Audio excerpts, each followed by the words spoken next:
પ્રસ્તુત છે અત્યારના મુખ્ય સમાચાર. હોબાળા વચ્ચે સંસદની બંને ગૃહની કાર્યવાહી બપોરના 12 વાગ્યા સુધી સ્થગિત. ભારતીય શેર બજારમાં સેન્સેક્સમાં 150થી વધુ અને નિફ્ટીમાં 50થી વધુ પોઈન્ટનો ઘટાડો.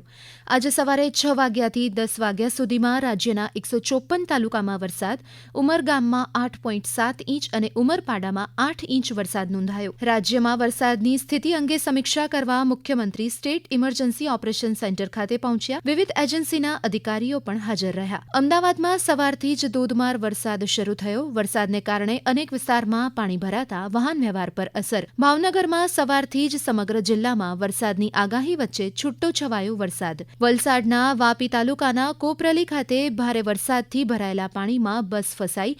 બસમાં ફસાયેલા નાગરિકોને સ્થાનિક પોલીસની મદદથી રેસ્ક્યુ કરાયા.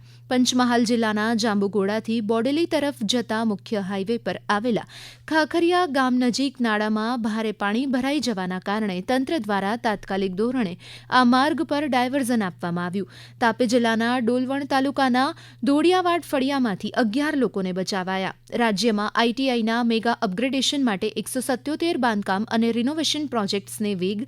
આગામી વર્ષે આઈટીઆઈના વધુ 114 નવા પ્રોજેક્ટ્સ શરૂ થશે. ઉદ્યોગોની જરૂરિયાત મુજબ ન્યૂ એજ સ્કિલ માટેનો રોડમેપ તૈયાર. આજે રાષ્ટ્રીય પ્રસારણ દિવસની ઉજવણી. 1927માં આજના દિવસે દેશનું પ્રથમ રેડિયો પ્રસારણ મુંબઈથી શરૂ થયું હતું. ભારતે કેન્યામાં ઇબોલા રોગચાળાના નિવારણ માટે 4.5 ટન તબીબી પુરવઠો મોકલ્યો. રાજ્યમાં ચાંદીપુરા વાયરસના 18 સંક્રમિત કેસ.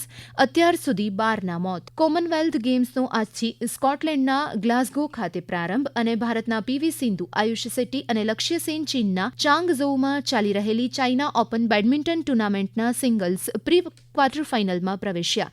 આ સાથે જ અત્યારના મુખ્ય સમાચાર પૂરા થયા. હવે પછી આપ બપોરે 1:20 રાષ્ટ્રીય સમાચાર સાંભળી શકશો.